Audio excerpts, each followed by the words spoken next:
तैयाई एगो औरत के पति देव बड़ी दिन के बाद बाहर से घरे अवताड़े फोन कोइले बड़ी तो औरत देखी सजताड़ी सौरताड़ी आ कहताड़ी का सैया छुट्टी लेके अवताड़े घरवा आज टेलीफोन आइल हो। औरत अपने आप में श्रृंगार करताड़ी कहताड़ी कैसे कि सैया छुट्टी लेके अवताड़े घरवा कि राजा छुट्टी लेके अवताड़े घरवा आज टेलीफोन आइल हो। सैया छुट्टी लेके अवताड़े घरवा आज टेलीफोन आइल हो।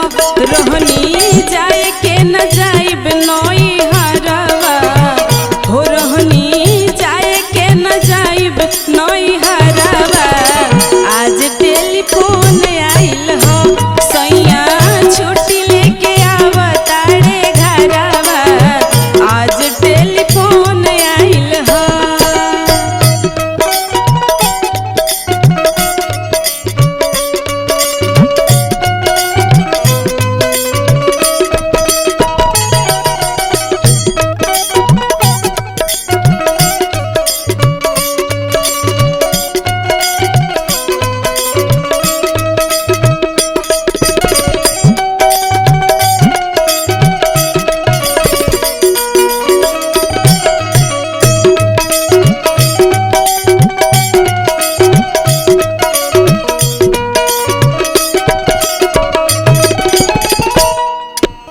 और का कहतड़ी कहले हकिनी हो जानी साया साड़ी ले ले बनी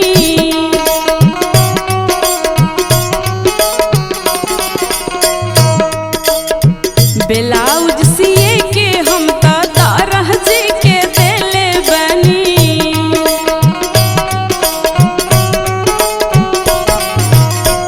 कहले हकिनी हो जानी चोली सिए के तोहरो तरह जी के देले बनी। ले ले आई बटी कुली कजरवा हो, ले ले आई बटी कुली कजरवा आज टेलीफोन आइल हो। सैया छुट्टी लेके अवताड़े घरवा आज टेलीफोन आइल हो।